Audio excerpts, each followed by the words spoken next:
Hello students. তো আজকে আমরা এই অষ্টম শ্রেণীর যে বিজ্ঞান চ্যাপ্টারটা পড়াচ্ছিলাম, তো 2 নম্বর চ্যাপ্টার আপাতত, সেইখানে আমরা একটা যে ক্ষেত্র বল অর্থাৎ যে স্পর্শ ছাড়া ক্রিয়াহীন বল পড়াচ্ছিলাম, তো সেখানে আরেকটা প্রকারের বল সম্পর্কে আমরা পড়ছি বা পড়ব, সেটা হচ্ছে কি স্থির তড়িৎ আকর্ষণ বল। তো এর আগের ক্লাসটাতে আমরা আধান সম্পর্কে জেনেছি এবং সামান্য একটু অংশ যে আধান সৃষ্টি কি করে হয় সেগুলো জেনেছি। এখন সেই আধানগ্রস্ত বস্তুগুলোর মধ্যে পারস্পরিক যে একটা বল কাজ করে, সেই বলটার সম্পর্কিত বলটার মান নির্ণয় সম্পর্কিত একটা যে সূত্র বিজ্ঞানী কুলম্ব দিয়েছিলেন, সেইটা আজকে আমরা আলোচনা করব। সেটা হচ্ছে কুলম্ব সূত্র, অর্থাৎ স্থির তড়িৎ আকর্ষণ বল সম্পর্কিত যে কুলম্বের সূত্র। যে কুলম্ব সূত্র অর্থাৎ চার্লস আগাস্টিন দ্য কুলম্ব। তো এই সূত্রটা কি, যেমনভাবে আমরা মহাবিশ্বে অবস্থিত যে কোনো দুটো বস্তুর মধ্যে আকর্ষণ বা বিকর্ষণ বলের কথা জেনেছি নিউটনের মহাকর্ষ সূত্র থেকে, ঠিক সেই রকমভাবে দুটো আধানগ্রস্ত বস্তু যাদের মধ্যে আকর্ষণ কিংবা বিকর্ষণ, আকর্ষণ কখন হবে না দুটো যদি বিপরীত আধানগ্রস্ত বস্তু হয়ে থাকে, দুটো বিপরীত আধানগ্রস্ত বস্তু হয়ে থাকে তখনই আকর্ষণ বল কাজ করবে। আর দুটো যদি সমান আধান বিশিষ্ট বা একই জাতীয় আধান বিশিষ্ট বস্তুর মধ্যে যে বলটা কাজ করবে সেটা হচ্ছে বিকর্ষণ বল। সেই আকর্ষণ বল বা বিকর্ষণ বলটা নিয়ে তার মান নির্ণয় সম্পর্কিত একটা সূত্র বিজ্ঞানী কুলম্ব দিয়েছিলেন। সেটা কি, যে দুটো বস্তুকণ, এক্ষেত্রে আমরা বস্তুগুলো আর আধানগুলো আমরা একই বস্তুতে কোনো বস্তু আর আধান কিন্তু আলাদা নয়, কোনো বস্তুর একটা বৈশিষ্ট্য হচ্ছে কিন্তু একটা আধান। তাহলে এইটা সাপোজ বলছি একটা বস্তু, এইটাতে একটা আধান রয়েছে Q1, এইটা আর একটা বস্তু, এটাতে আধান রয়েছে Q2। এখন এই দুটো বস্তুকে আমরা বিন্দু ধরে নিয়ে কিন্তু আমরা এই কুলম্বের সূত্রটা প্রয়োগ করতে পারি। বিন্দু বস্তু এবং যেখানে আধানগুলো সেই বিন্দুতেই জমা আছে, এবং এই দুটো বিন্দু আধানের যে মধ্যবর্তী দূরত্বটাকে যদি আমরা আর বলে থাকি, তবে কিন্তু এই যে তাহলে দুটো বিন্দু আধান যাদের মধ্যবর্তী দূরত্ব আর, এদের মধ্যবর্তী যে আকর্ষণ বা বিকর্ষণ বল, তো যদি এইটাও প্লাস আধান বিশিষ্ট কণা, এটাও প্লাস আধান বিশিষ্ট কণা হয়, তখন যে বলটা কাজ করবে সেটা হচ্ছে বিকর্ষণ বল। আমরা বলকে ইংরেজিতে এফ দিয়ে, এফ যে অক্ষর দিয়ে প্রকাশ করছি, এফ সমান মানে ফোর্স সমান একটা ধ্রুবক ইনটু এই যে দুটো বিন্দু আধানের যে আধানের মান Q1 Q2 বাই তাদের মধ্যবর্তী দূরত্বের বর্গের ব্যস্তানুপাতে। তাহলে এইটা হচ্ছে কুলম্বের সূত্র। অর্থাৎ কি, বিজ্ঞানী কুলম্ব পরীক্ষা নিরীক্ষা করে আধানগ্রস্ত বস্তুগুলোর মধ্যে যে আকর্ষণ বিকর্ষণের মানটা তিনি নির্ণয় করেছিলেন এবং দেখেছিলেন যে বস্তুগুলোতে অবস্থিত আধানের মানের সঙ্গে দেখা যাচ্ছে যে তাদের গুণফলের সঙ্গে সমানুপাতিক হারে পরিবর্তিত হয়। আবার সেই বলটার মান তাদের মধ্যবর্তী দূরত্ব যেটা রয়েছে সেই দূরত্বের বর্গের ব্যস্তানুপাতিক হারে কমতে থাকে। অর্থাৎ এই সূত্রটাকে আমরা যদি দুটো পার্ট ভাগ করে নিই, এফটা যেখানটা একটা পার্ট আমরা পাবো এ প্রপোর্শনাল টু Q1 Q2, আবার আরেকটা পার্ট যেতে পাচ্ছি এ প্রপোর্শনাল টু 1/r²। যেহেতু এই বলটাতে আমরা দেখতে পাচ্ছি দূরত্বের বর্গের ব্যস্তানুপাতিক হারে কমতে থাকছে, তো এইটাকেই বলা হচ্ছে যে ইনভার্স স্কয়ার ল। অর্থাৎ যেমনভাবে মহাকর্ষ সূত্রটা আমরা পড়েছি একটা ইনভার্স স্কয়ার ল, এটাও কিন্তু একটা ইনভার্স স্কয়ার ল। তাহলে এই যে বলটা আমরা জানলাম, এই বলটার মান এখন আমরা কত নির্ণয় করব।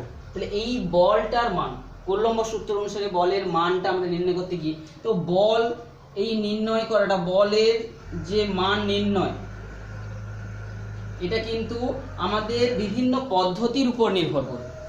আমরা যদি সিজিএস পদ্ধতির কথা বলি, সিজিএস পদ্ধতি অর্থাৎ সেন্টিমিটার গ্রাম সেকেন্ড পদ্ধতির সাহায্যে আমরা মাপ করতে চাই, সেক্ষেত্রে আমরা জানি বলের একক কি, বলের একক হচ্ছে ডাইন। বলের মান নির্ণয় সিজিএস পদ্ধতিতে বলের একক কি, ডাইন। ডাইন কাকে বলা হচ্ছে, তো এই যে বলের মানটা, এক ডাইন বল কাকে বলা হচ্ছে, যদি আমরা নিউটনের যে দ্বিতীয় গতিসূত্র থেকে ডাইনের সংজ্ঞাও দিতে পারি। আবার যে সেই সংজ্ঞাটা কি, যে আমরা যে সূত্রটা পড়েছিলাম F সমান m ইন্টু a, অর্থাৎ বল সমান ভর গুণিতক ত্বরণ। তাহলে সেই সূত্রে আমরা যদি এই ভরটাকে 1 গ্রাম বলি, ত্বরণটাকে যদি 1 সেন্টিমিটার পার সেকেন্ড স্কোয়ার বলি, তাহলে এইটা হচ্ছে 1 ডাইন। অর্থাৎ 1 গ্রাম ভরের কোনো বস্তুতে যে বল প্রয়োগ করলে 1 সেন্টিমিটার পার সেকেন্ড স্কোয়ার ত্বরণ সৃষ্টি হবে, সেটাকে বলা হচ্ছে 1 ডাইন। তো এই যে কুলম্ব সূত্রতেও আমরা বলের মানটা সিজিএস পদ্ধতিতে নির্ণয় করে দেখব। যদি দুটো বিন্দু আধান তাদেরকে 1 সেন্টিমিটার দূরে রাখা হয়, 1 সেন্টিমিটার দূরে রাখা হয় দুটো বিন্দু আধান, তো এই ক্ষেত্রে আধানের যে আমরা এককটা আগে নির্ণয় করার চেষ্টা করব। তাহলে বলের মানটা তো আমরা জানি, আধানের এককটা কি করে নির্ণয় করা হচ্ছে, এই যে বলের মানটা নির্ণয়ের দ্বারা কি করে আধানের এককটা নির্ণয় করা হচ্ছে। তাহলে আমরা আধানের এককটা আমরা কি করে হয় বলছি। তাহলে দুটো বিন্দু আধান তাদের মাঝের দূরত্ব যদি 1 সেন্টিমিটার করা হয়, তখন তারা যদি পরস্পর 1 ডাইন বল অনুভব করে, তারা যদি ধরো দুটোই সম আধান বিশিষ্ট বিন্দু ভর, তাদের মধ্যবর্তী সাপেক্ষ এই দূরত্বটি, এত বড় দূরত্বকে আমি 1 সেন্টিমিটার দেখিয়েছি, যদিও এটা এত বড় দূরত্ব হওয়ার কথা নয়।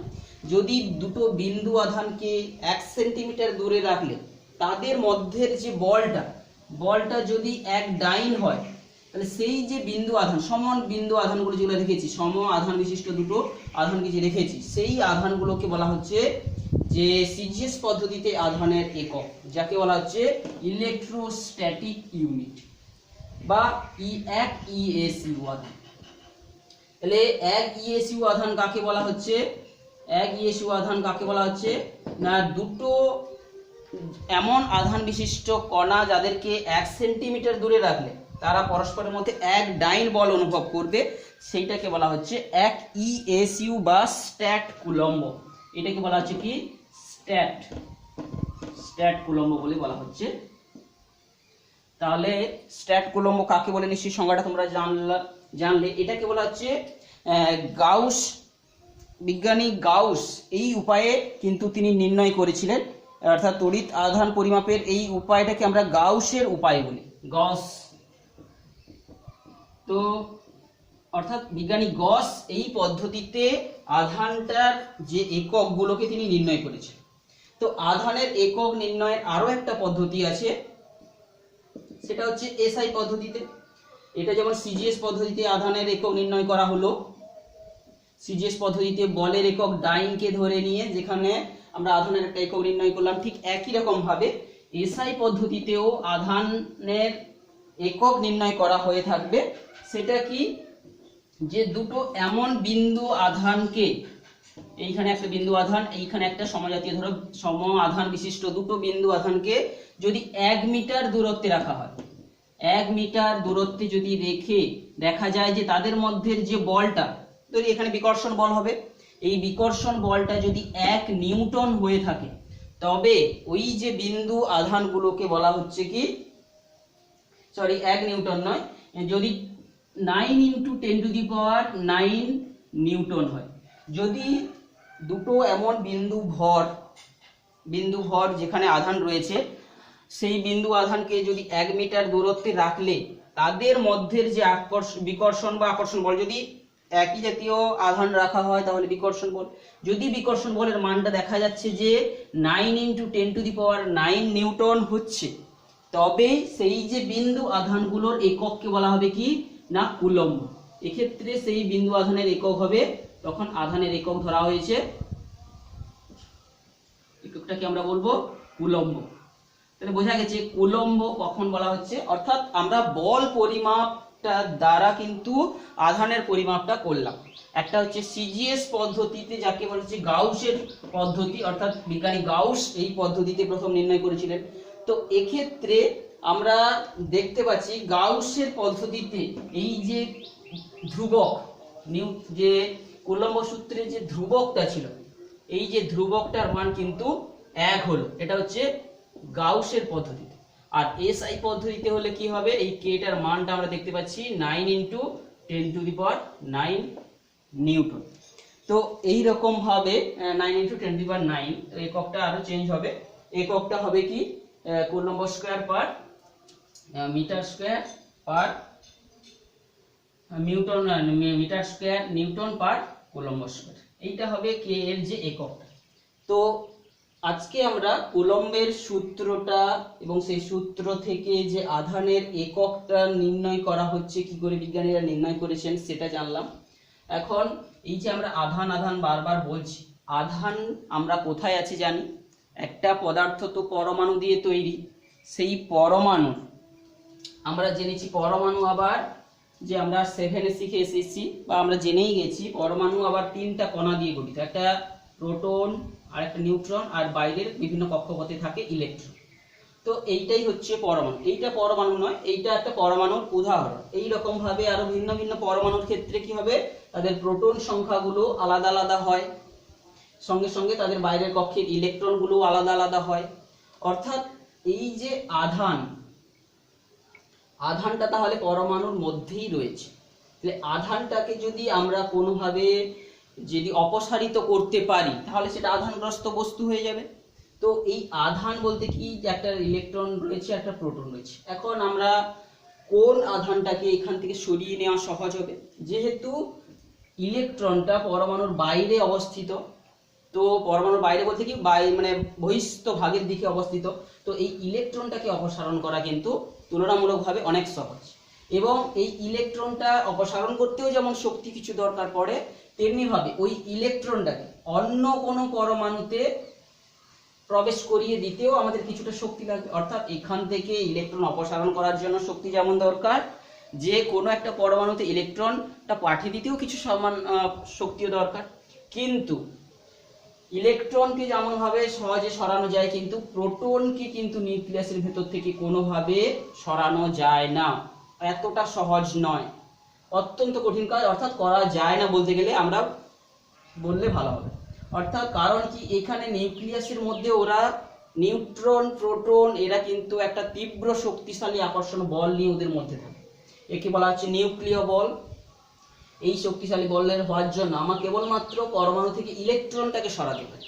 তাহলে ইলেকট্রন কোনোটা থেকে চলে গেলে সেটা হয়ে যাবে ধনাত্মক আধান বিশিষ্ট, ধনাত্মক আধানগ্রস্ত কণা। আবার ইলেকট্রনটা কোনো অন্য বস্তুতে গিয়ে জমা হলো, এখান থেকে ইলেকট্রন চলে গেছে, এখানে গিয়ে জমা হয়েছে, তাহলে এটা হবে নেগেটিভ আধানগ্রস্ত কোনো বস্তু বা বস্তু কণা। অর্থাৎ এইভাবে আমরা ইলেকট্রনটাকে শক্তি দিয়ে বা সরিয়ে নিয়ে, তাহলে ইলেকট্রনটাকে আমাদের সরানোর উপায় আমরা এই ক্লাসে দেখতে পাচ্ছি। যে একটা পদ্ধতি আমরা জেনেছি যে ঘর্ষণ করলে, দুটো ভিন্ন বস্তুকে নিয়ে যদি ঘর্ষণ করা হয়, বস্তুগুলোর মধ্যে ঘর্ষণ করা মানেই কি হচ্ছে, সেই বস্তুটা যে পরমাণু দিয়ে তৈরি, সেই পরমাণুর যে বাইরের কক্ষের যে ইলেকট্রনগুলোর সঙ্গে তাদের ঘর্ষণ হচ্ছে, সেই ইলেকট্রনগুলো তখন এক বস্তু থেকে অন্য বস্তুতে চলে যাচ্ছে। এইভাবেই কিন্তু ঘর্ষণের ফলে উৎপন্ন হচ্ছে তড়িৎ। এবং এই তড়িৎটা যেহেতু কুপরিবাহী পদার্থগুলোতে উৎপন্ন হচ্ছে, তাই সেই বস্তু তো স্থির থেকে যাচ্ছে, সেই জন্য আমরা বলছি যে স্থির তড়িৎ। তো স্থির তড়িৎ শ্রেণীটা আমরা আগে ক্লাসে বলেছি যে বিভিন্ন পদার্থগুলো নিয়ে একটা সারণী করা রয়েছে, সেই কুপরিবাহী পদার্থগুলোর সারণী, তাদেরকে পরস্পরের মধ্যে ঘর্ষণ করলে, কুপরিবাহী হোক সুপরিবাহী হোক, তাদের ঘর্ষণ করলে দেখব যে আধানটা যেটা সাধারণত শ্রেণীর উপরে রয়েছে সেইটা পজিটিভ আধানগ্রস্ত বস্তুতে পরিণত হয়ে যায়, অর্থাৎ সেই বস্তু থেকে ইলেকট্রন চলে যায়। আর ইলেকট্রনটা যেটা নিচে রয়েছে, যে সারণীতে নিচের দিকে বস্তুটার নাম রয়েছে, সেটাতে কিন্তু ইলেকট্রনটা এসে পৌঁছায়। এইভাবে উপরেরটা পজিটিভ আধানগ্রস্ত বস্তু হয়, নিচেরটা ঋণাত্মক আধানগ্রস্ত বস্তু হয়। এইভাবে সেই আধানগ্রস্ত বস্তুগুলোর মধ্যে যে আকর্ষণ বা বিকর্ষণ বল এবং তাদের মান সম্পর্কিত কুলম্বের সূত্রটা আমরা কিন্তু জানলাম। এইবারে আমরা চলে আসব এই যে স্থির তড়িৎ আকর্ষণ বলের আমরা কোথায় তার লক্ষ্য দেখে রাখবো। তো এখানে স্থির তড়িৎ আকর্ষণ বল বলতে গিয়ে তার আগে আমরা একটা বিষয় আসতে চাইছি, যেটা হচ্ছে কিনা আমরা তো অনেক সময় দেখেছি যে আবেশ, স্থির তড়িৎ আবেশ। তো আমরা যেটা আলোচনা করব সেটা হচ্ছে স্থির তড়িৎ আবেশ বা তড়িৎ আবেশ বলছি। সেই ব্যাপারটা কি, আমরা যখন সাপোজ কোনো চিরুনি দিয়ে মাথার চুলকে আঁচড়াই, তারপরে সেই চিরুনিটাকে নিয়ে যদি ছোট ছোট কাগজের টুকরোর কাছে ধরি, দেখা যাবে যে কাগজের টুকরোগুলো চিরুনির দিকে আকৃষ্ট হয়ে চলে যাচ্ছে। তো এই যে ঘটনাটার ব্যাখ্যা আমরা কি করে বলতে পারি, যে আমরা যে চিরুনির সঙ্গে মাথার ঘর্ষণ করছিলাম, তাহলে আমাদের যে চিরুনিটা হয়ে গেছে কিন্তু পজিটিভ আধানগ্রস্ত কণা। অর্থাৎ চিরুনির সঙ্গে যখন আমরা মাথার চুলের ঘর্ষণ করে, এদের মধ্যে ঘর্ষণের ফলে কি চিরুনিটা পজিটিভ আধানগ্রস্ত হয়ে পড়ে, আর মাথার চুলে আমরা তাহলে নিশ্চয়ই নেগেটিভ আধানগ্রস্ত হয়ে যাচ্ছে। এইভাবে চিরুনিটাকে নিয়ে যখন আমরা কাগজের টুকরোর কাছে ধরছি, এটা ধরো সাপোজ চিরুনি, এইটাকে নিয়ে একটা চিরুনি বলছি, এখানে যখন ছোট ছোট কাগজের টুকরোর কাছে ধরছি, এই কাগজের টুকরোগুলোকে আমরা একটা বড় করে দেখিয়েছি। এই কাগজের টুকরোর কাছে যদি এই চিরুনিটাকে ধরা হয়েছে, তখন কি হবে, এই কাগজের টুকরো তো নিস্তড়িত, এর সঙ্গে তো কোনো ঘর্ষণ টর্ষণ কিছুই হয় না, তো কাগজের টুকরোটা নিস্তড়িত রয়েছে, এইটা হচ্ছে কাগজের টুকরো, এটা নিস্তড়িত হয়েছে। তো এর পাশে যখন চিরুনিটা যেটা এনেছি, যেটা পজিটিভ আধানগ্রস্ত হয়ে গেছে ঘর্ষণের ফলে, তাহলে সেই পজিটিভ আধানের প্রভাবে কি হবে, কাগজের টুকরো যেটাকে আমরা বড় করে দেখিয়েছি, এই পাশের দিকে কি হবে, নেগেটিভ আধানগ্রস্ত কণাগুলো বেশিরভাগ করে তার দিকে সরে যাবে। অপর দিকে কি হবে, যতগুলো নেগেটিভ আধান এই দিকে সরে এসেছে, তত সংখ্যক পজিটিভ আধান, এইদিকে কটা আছে, 1 2 3 4 5, ঠিক অপর দিকেও পজিটিভ আধানগুলো সরে যাবে। এইভাবে কি হবে, কি পদার্থটার একদিকে, অর্থাৎ সেই যে আবেশকারী যে বস্তুটা আমরা আনলাম, তার কাছাকাছি অঞ্চলে দেখতে পাচ্ছি কি বিপরীত আধান জমা হয়েছে, আর দূরবর্তী অংশে সম আধান তৈরি হয়েছে। বোঝা গেছে? তাহলে দূরবর্তী অংশে সম আধান আর পাশাপাশি অংশে বিপরীত আধানের সঞ্চার ঘটে। এই যে ঘটনাটা ঘটছে, এই ঘটনাটাকে বলা হচ্ছে কিনা তড়িৎ আবেশ। অর্থাৎ কোন শক্তিশালী তড়িৎগ্রস্ত বস্তুর কাছাকাছি কোন নিস্তড়িত বস্তুকে, কাগজ একটা নিস্তড়িত ছিল, নিস্তড়িত বস্তু কণাকে আনলে বা বস্তু আনলে তার পাশে অংশে বিপরীত আধানে আহিত হবে, বিপরীত আধানের সঞ্চার ঘটবে, এবং দূরবর্তী অংশে কি হবে, কাছাকাছি অংশে বিপরীত আধান এবং দূরবর্তী অংশে সম আধানের সঞ্চার ঘটবে। এইভাবে যে পদার্থটার মধ্যে আধানের সঞ্চার ঘটছে, এইটাকেই বলা হচ্ছে তড়িৎ আবেশ। তো এইরকম ভাবে আবিষ্ট হয়ে যাওয়ার পরে আমরা জানি যে প্লাস মাইনাসের মধ্যে একটা আকর্ষণ তৈরি হবে। সেই আকর্ষণের জন্য কিন্তু কাগজের টুকরোগুলো আস্তে আস্তে উপরে দিকে উড়ে গিয়ে চিরুনির গায়ে আটকে যাবে। তো আবার আমরা কিছুক্ষণ পরে যদি দেখি, এই কাগজের টুকরো কিন্তু আবার পড়ে যাবে, কাগজের টুকরোটা কিছুক্ষণ পরে আবার পড়ে যাবে। কারণ কি, এই চিরুনির গায়ে যখন কাগজের টুকরোটা আটকে গেল, তাহলে চিরুনিতে অবস্থিত যে পজিটিভ আধান এই কাগজে কিছুটা স্থানান্তরিত হয়ে যাবে। এরপরে কি হবে, এই প্লাস আর প্লাসের মধ্যে একটা বিকর্ষণ হলেই কিন্তু আবার কাগজের টুকরোটা নিচের দিকে পড়ে যায়। তো এইভাবেই আমরা কিন্তু স্থির তড়িৎ আবেশ এবং সেই আবেশের পর যে বিকর্ষণ বা আকর্ষণ তৈরি হয়, সেইটা কিন্তু আমরা জানলাম। এখন এই স্থির তড়িৎ আকর্ষণ বলটা আমরা সচরাচর তার ফলে সেই আকর্ষণ বলের প্রভাবটা আমরা একটু দেখতে চাইব। স্থির তড়িৎ আকর্ষণ বল অর্থাৎ তড়িৎগ্রস্ত বস্তুগুলোর মধ্যে যে আকর্ষণ বল এটা হয়, তাকেই বলা হচ্ছে স্থির তড়িৎ আকর্ষণ বল। এই বল যেমন ভাবে কোনো বস্তুর পর বল প্রযুক্ত হলে কি হয়, তার ত্বরণ সৃষ্টি হয়, অভিমুখ পরিবর্তন হয়, ঠিক একই রকম ভাবে স্থির তড়িৎ আকর্ষণ বলটার প্রভাবেও নিশ্চয়ই ত্বরণ সৃষ্টি হবে, অভিমুখ পরিবর্তন হবে। এই রকম ঘটনাটা আমরা সচরাচর কোথায় দেখব, যে পরমাণুর মধ্যে আমরা কিন্তু এই যে স্থির তড়িৎ আকর্ষণ বলের যে প্রভাবটা সবসময় দেখতে পাবো। অর্থাৎ যে ত্বরণ সৃষ্টি হচ্ছে সর্বদা বা অভিমুখের পরিবর্তন, এই যে স্থির তড়িৎ আকর্ষণ বলটা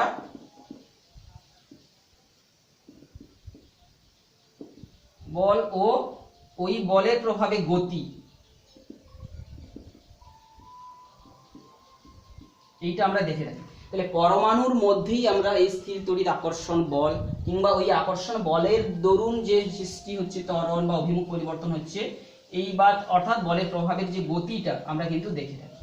তো পরমাণুর ধারণাটা আমরা জেনে গেছি, পরমাণুর মাঝে থাকে প্রোটন অর্থাৎ নিউক্লিয়াস অংশ, আমরা সাপোজ একটা প্রোটন দিয়ে দেখিয়েছি। আর বাইরের কক্ষে জানি ইলেকট্রনগুলো তীব্র গতিতে ঘুরছে। এখন ইলেকট্রনটা আর যে নিউক্লিয়াসের মধ্যে তো আকর্ষণ হওয়ার কথা, অর্থাৎ ত্বরণ ওই দিকে হবে।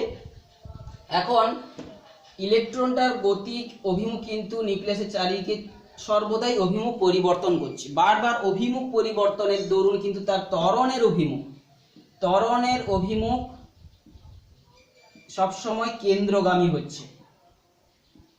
অর্থাৎ পরমাণুর মধ্যে যে নিউক্লিয়াস রয়েছে সেই নিউক্লিয়াস বরাবর কিন্তু ইলেকট্রনটার সবসময় একটা ত্বরণ কাজ করছে, অর্থাৎ নিশ্চয়ই সেই দিকে বল কাজ করছে বলে সেই দিকেই ত্বরণ সৃষ্টি হচ্ছে। তো এইটা কেন হচ্ছে যে বারবার যে প্রত্যেকটা পজিশনে কিন্তু ইলেকট্রনটার গতির অভিমুখ চেঞ্জ হচ্ছে, গতির অভিমুখের পরিবর্তনের যে ডিরেকশনটা সবসময় কোন দিকে হচ্ছে, যে অর্থাৎ গতির অভিমুখ পরিবর্তনের দিক সবসময় কেন্দ্রমুখী হচ্ছে। এই জন্য এবং এই যে বলটা কাজ করছে একে বলা হচ্ছে কেন্দ্রমুখী বল। তাহলে এইখানে এই স্থির তড়িৎ আকর্ষণ বলটা পরমাণুর ক্ষেত্রে কিন্তু কেন্দ্রমুখী বল বা কেন্দ্রামুখী বল হিসাবে, অভিকেন্দ্র বল হিসাবে কাজ করছে। তো এক্ষেত্রে আমরা ইলেকট্রনটা কেন নিউক্লিয়াসে গিয়ে পড়ছে না, আবার যে কোনো বস্তু কণা, ধরো সাপোজ ইলেকট্রনটার ভর হচ্ছে m, এই m ভরের বস্তু কণা এবং এই ধরো r ব্যাসার্ধের একটা বৃত্তাকার পথে এই নিউক্লিয়াসকে কেন্দ্র করে ঘুরে যাচ্ছে। তাহলে যে কোনো একটা বস্তু কণাকে বৃত্তাকার পথে ঘোরাতে গেলে তার একটা বল দিতে হয়, তাকে বলা হচ্ছে কেন্দ্রাতিক বল। যেমন আমরা সাপোজ সুতোয় দড়ি বেঁধে যদি ঘোরাতে চেষ্টা করি, ওই ঢিলটাকে ঘোরাতে গেলে আমাদের আঙুলটাকে বরাবর একটা সুতোতে টান প্রয়োগ করতে হবে, সর্বদা বিভিন্ন দিক থেকে টান প্রয়োগ করতে হবে, তবেই কিন্তু ওটা ঘুরতে থাকবে। অর্থাৎ ইলেকট্রনটাও যে নিউক্লিয়াসের চারিদিকে এইভাবে ঘুরছে, তাহলে কেন্দ্রমুখী কিন্তু একটা বল তাকে দিতে হচ্ছে। ওই কেন্দ্রমুখী বলটা হিসাবে এখানে সাপ্লাই করছে কে, যে এই কুলম্বীয় আকর্ষণ বল, যেটা F সমান K into Q1 Q2 by R²। আর এই আকর্ষণ বলের ফলে কিন্তু আবার জানি যে কোনো বস্তু যখন বৃত্তাকার পথে ঘুরতে থাকে ওর উপর একটা অপকেন্দ্র বলও কাজ করে, সেন্ট্রিফিউগাল ফোর্স, অর্থাৎ সে বাইরের দিকে ছিটকে যাওয়ার চেষ্টা করে। এটা আমরা অনুভব করতে পারি যখন নাগরদোলাতে বসে আমরা ঘুরতে থাকি, দেখুন মনে হচ্ছে যেন আমরা ছিটকে চলে যাচ্ছি। সেই যে পরিস্থিতিটা, অর্থাৎ ঘুরন্ত অবস্থাতেই কিন্তু এটা অনুভব করা যায়, সেই বস্তুতে যে বসে আছে সেই অনুভব করবে। তো সেই যে নিউক্লিয়াসটাকে কেন্দ্র করে ঘূর্ণনশীল ইলেকট্রনটাও কিন্তু একটা বাইরের দিকে বল অনুভব করে, যে ছিটকে যাওয়ার চেষ্টা করে। এবং সেই দুটো বল, এটাকে বলছে এফ সেন্ট্রিফিউগাল, এই এফ সেন্ট্রিফিউগাল তার মানটাও কি হয় mv²/r। অর্থাৎ m ভরের বস্তু যদি v বেগে r ব্যাসার্ধের বৃত্তাকার পথে ঘুরতে থাকে, তো ওটা বাইরের দিকে ছিটকে যাওয়ার জন্য যে প্রকার বল অনুভব করে তার মান হচ্ছে mv²/r। একেই বলা হচ্ছে সেন্ট্রিফিউগাল ফোর্স। এই বলটা আর এই বলটা পরস্পরকে ব্যালেন্স করে রেখেছে বলেই কিন্তু এই ইলেকট্রনটা একটা নির্দিষ্ট কক্ষপথে অবিরত ঘুরে যাচ্ছে। অর্থাৎ কি, এই দুটো বল সমান করে কিন্তু আমরা কোনো নিউক্লিয়াসের যে পরমাণুর একটা ব্যাসার্ধটাও নির্ণয় করে ফেলতে পারি কোনো, বোঝা গেছে? তো এইটা নিয়ে কিন্তু আমরা পরবর্তীকালে কিন্তু উঁচু ক্লাসে আলোচনা করব, যেখানটায় এর ত্রুটি বিচ্যুতিগুলো আমরা আলোচনা করব। বিজ্ঞানী রাদারফোর্ডের দেওয়া এই মডেলটাকে বলা হচ্ছে রাদারফোর্ড মডেল, আমরা ক্লাস 9-এ পড়ব। তো সেখানে কিছু আরো ভুল ত্রুটি থাকবে, পরপরে নতুন একটা বিজ্ঞানের শাখা সেখানে আমরা জানব। তো আজকের ক্লাসে আমরা যেটা জানলাম বেসিক্যালি কুলম্বের সূত্রটা, তো তার একটা ছোট্ট প্রয়োগগুলোর কথা যদি আমরা বলি, এই প্রয়োগটা কিভাবে আমরা করব। যদি দেখতে পাচ্ছি দুটো আধানগ্রস্ত বস্তুর মধ্যে কোনো একটা আধানের মান বেড়ে যায় বা কমে যায়, তাহলে যেহেতু এটা লবে রয়েছে, এই পার্টটা যেহেতু লব অংশে রয়েছে, তাহলে আকর্ষণ বলের মানটা বাড়বে বা বিকর্ষণ বলের মানটা বাড়বে। কিন্তু যদি তাদের মাঝের দূরত্বটা বেড়ে যায়, যেহেতু দূরত্বের বর্গের ব্যস্তানুপাতিক, তাহলে কিন্তু আকর্ষণ বলটা বা বিকর্ষণ বলের মানটা অনেক কমে যাবে, দ্বিগুণ হারে বা বর্গের ব্যস্তানুপাতিক হারে কমতে থাকবে। তো আমাদের এইখান থেকে কোনো গণিত পড়তে পারে যে ধরো দুটো বিন্দু আধানের মধ্যে একটা আধান Q1 আর একটা আধান ছিল 2Q আধান করা হলো, বা একটা Q2 ছিল, একটা Q1 এবং মাঝে দূরত্ব ছিল আর, এদের মধ্যে আকর্ষণ বল যা ছিল, যদি একটা ওই Q2টাকে দ্বিগুণ করে দেওয়া হয় তখন আকর্ষণ বলের মান কিরূপ হবে। কিংবা ধরো r ছিল প্রাথমিক দূরত্ব, তাদের দূরত্বটাকে 2r করে দেওয়া হবে, দ্বিগুণ করে দেওয়া হবে, তখন বা হচ্ছে ওদের মধ্যে আকর্ষণ বল কি হবে, এই ধরনের গণিতগুলো পড়বে। তো আমাদের সেখানে সিম্পলি জাস্ট একটা ধরো বলছি, তো প্রাথমিক ক্ষেত্রে তাদের ধরো আধান ছিল একটা Q1, একটা হচ্ছে Q2, তাদের মাঝে দূরত্ব ছিল r, তাহলে আকর্ষণ বা বিকর্ষণ বলের মান ছিল F সমান k × Q1 Q2 r²। যদি বলা হচ্ছে যে Q2 আধানটাকে এখন 5 গুণ করে দেওয়া হয়েছে, তাহলে এবং দূরত্বটাকে ধরো দ্বিগুণ করে দেওয়া হয়েছে, তাহলে অর্থাৎ কি বর্তমানে দূরত্ব হয়ে গেছে 2r, আর একটা হয়েছে Q1 আর একটা Q2টা কথা হচ্ছে দ্বিগুণ করে দেওয়া হয়েছে, T2 Q2 করে হচ্ছে, তখন আকর্ষণ বল কি হবে, তখন আকর্ষণ বলের মানটা একটা আলাদা হবে নিশ্চয়ই, সেই জন্য আমরা একে বলছি F1 ধরা হবে। F1 সমান কি হবে, মানে সেই ধ্রুবক গুণিতক আধানগুলোর গুণফল Q1 × 2Q2 2r এর হোল স্কয়ার। অর্থাৎ এই ক্ষেত্রে আমি একে যদি সমাধান করি আমরা কি পাবো, 2k Q1 Q2 4r²। এই 2 কাটলে আমরা 2 পাবো, নিচে পাবো, অর্থাৎ 1/2 × k Q1 Q2 r²। তাহলে এই মানটা তো আগে আমরা পেয়েছিলাম f, তাহলে আমরা পেয়ে গেলাম f/2। তাহলে এইভাবে দেখতে পাচ্ছি একটা বিন্দু আধানগুলো তাদের সিচুয়েশন রেখে তাদের মধ্যে যে আকর্ষণ বল বা বিকর্ষণ বল যা ছিল, পরবর্তী সিচুয়েশনে তাদের আধানগুলোর মান চেঞ্জ করলাম, কিংবা তাদের যে মাঝের দূরত্বটাকে যদি আবার পরিবর্তন করেই অন্য কোনো মান দিলেও ঠিক সেই বর্গের সূত্র অনুযায়ী ভেঙে গিয়ে আলটিমেট যেটা পাবো তাকে আমরা যদি প্রথমটার সূত্রের সঙ্গে কনভার্ট করে দিই, তাহলে আমরা কিন্তু যে পরবর্তী আকর্ষণ বা বিকর্ষণ বল কত হবে সেটাও জানতে পারবো।